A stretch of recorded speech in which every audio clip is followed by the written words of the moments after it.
অথচ তারেক জিয়া আর ওই যে জিয়াউর রহমানের স্ত্রী বেগম জিয়া দুইজনকে এত নির্যাতন করেছে, একটা তো দেশ ছাড়া করেছে আর একটা দেশে রেখেছে, কিন্তু এমন অবস্থায় যে বাড়ির সামনের মাথাকে নত করে দেয়, বলে ইন্না সলাতি ওয়া নুসুকি ওয়া মাহইয়ায়া ওয়া মামাতি লিল্লাহি রাব্বিল আলামিন।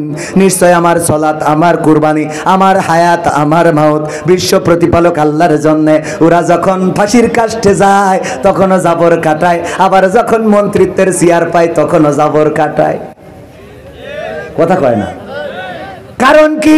কারণ হলো তারা জানে আমাদের মালিক আছে। মালিককে আমরা আল্লাহর কাছে বলে দিয়েছি সব তোমার জন্য, জীবন মরণ সব তোমার জন্য, ওগো রব তোমার জন্য নিবেদিত করে দিয়েছি।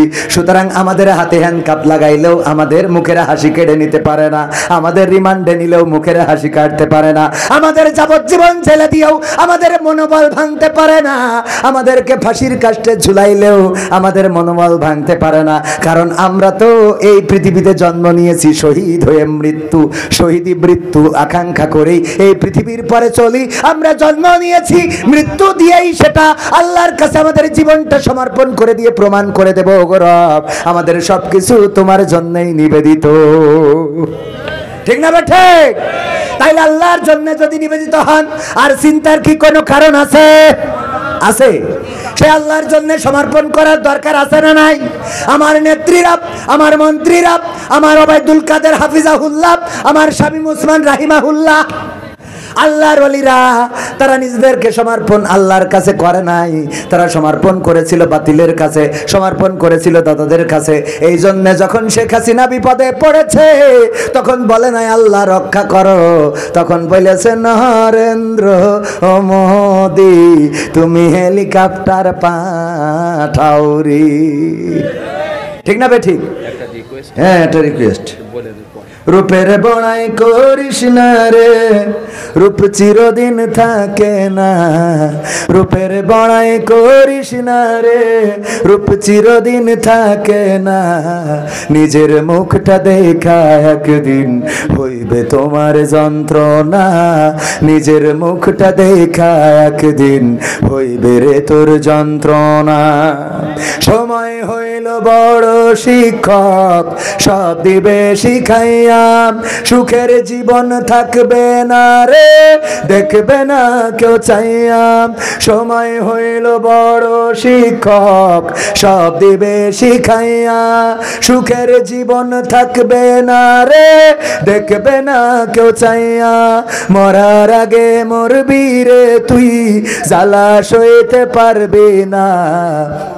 মরার আগে মরবি রে তুই, জ্বালা সইতে পারবি না। নিজের মুখটা দেখা একদিন হইবে তোমার যন্ত্রণা, নিজের মুখটা দেখা একদিন হইবে রে তোর যন্ত্রণা। কিসের এত বড়াই তোমার মাটির দেহ লইয়া, ময়রা দেখো পোকা মাকড় শেষ করবে সব খাইয়া। কিসের এত বড়াই তোমার মাটির দেহ লইয়া, ময়রা দেখো পোকা মাকড় শেষ করবে সব খাইয়া। এই দুনিয়া ছাড়তে হবে, অহংকার আর কইরো না। এই দুনিয়া ছাড়তে হবে, অহংকার আর কইরো না।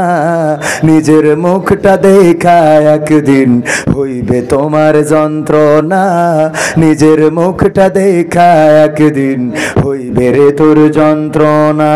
ক্ষমতার বড়াই কইরো না ভাই, সে আর চিরদিন থাকে না।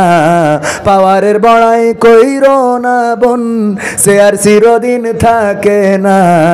নিজের সে আর দেখা একদিন হইবে তোমার যন্ত্রণা, নিজের সে আর দেখা একদিন হইবে তোমার যন্ত্রণা। ঠিক না বেঠে? নিজের চেয়ার দেখে যন্ত্রণা হবে।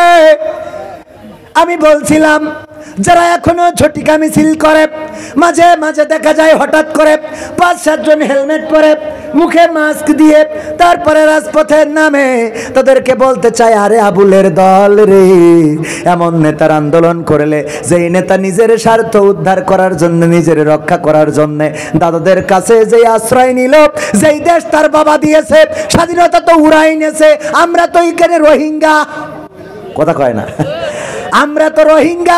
সাতক্ষীরাকে বলা হয়তো মিনি পাকিস্তান, কি বলে মিনি পাকিস্তান।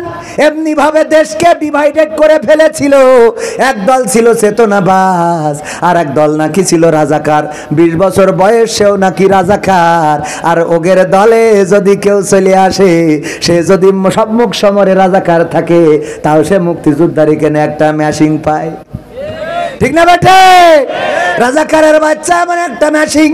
ওই যে সাকা চৌধুরী বলেছিল যে মাননীয় স্পিকার, আমি একটা মেশিনের কথা বলবো যে এটা বাংলাদেশে আবিষ্কার হয়েছে।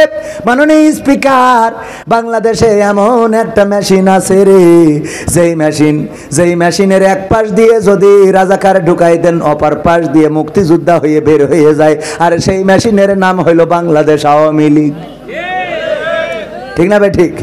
এক পাশ দিয়ে ঢুকাইলে আর এক পাশ দিয়ে মুক্তিযোদ্ধা হয়ে যায়, রাজাকার ঢোকে, মুক্তিযোদ্ধা হয়ে বেরোয়। আর এই দল থেকে যদি কেউ বেরিয়ে যায়, ওরা আমাদের স্বাধীনতার ঘোষক রাষ্ট্রপতি, সাবেক সফল রাষ্ট্রপতি জিয়াউর রহমানকে পর্যন্ত তার স্বাধীনতার ঘোষক হিসাবে স্বীকৃত দেয় নাই, বরং তার দেওয়া রাষ্ট্রীয় অনেক পদক পর্যন্ত কেড়ে নিয়েছিল। বলেন ঠিক কি না? নিয়েছে না? নাই নাই। কত মুক্তিযোদ্ধার সন্তানদের ভুয়া মুক্তিযোদ্ধা সার্টিফিকেটে চাকরি পেয়েছে, অথচ তারেক জিয়া আর ওই যে জিয়াউর রহমানের স্ত্রী বেগম জিয়া দুইজনকে এত নির্যাতন করেছে, একটা তো দেশ ছাড়া করেছে, আর একটা দেশে রেখেছে, কিন্তু এমন অবস্থায় যে বাড়ির সামনে বালুর ট্রাক, কথা কয় না, ওই বালুর ট্রাক যারা সরাইতে পারে নাই 16 বছরে, ওরা আবার এখন এসে বড় বড় কথা কয়, ওরা হইল দাদাদের দালাল, কথা কয় না? 16 বছর সরাতে পারে নাই, এখন আবার বড় বড় কথা।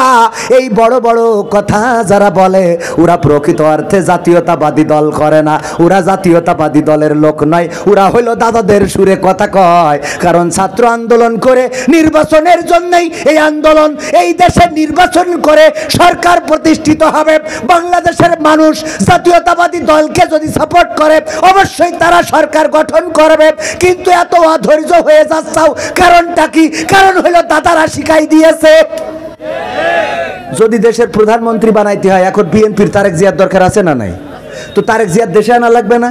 তো দেশেই নেনি, তারপরে নির্বাচন দেবো, কথা কয় না। আগের নির্বাচন এত কথা হবে। ওগো আমার ভাইয়েরা, ওরা হলো দাদাদের দালাল। প্রকৃত অর্থে যারা, তারা বলছে না মাল পেয়েছে আর মাল খেয়েছে, এই জন্য ছাত্র আন্দোলনকে তথাকথিত বলে ফেলে। অথচ এই ছাত্র আন্দোলনে কত পরিবার আজকে আপনার ডানে বামে খোঁজ নেন, 16টা বছর কত নির্যাতনের শিকার করেছে, কত জাতীয়তাবাদী দলের, ছাত্র দলের, যুব দলের নেতারা পর্যন্ত ঢাকায় রিক্সা চালিয়েছে। বলেন ঠিক কিনা? তাদেরকে মুক্ত করেছে ছাত্ররা। তাদের এই আন্দোলনকে ছোট করে দেখা যাবে?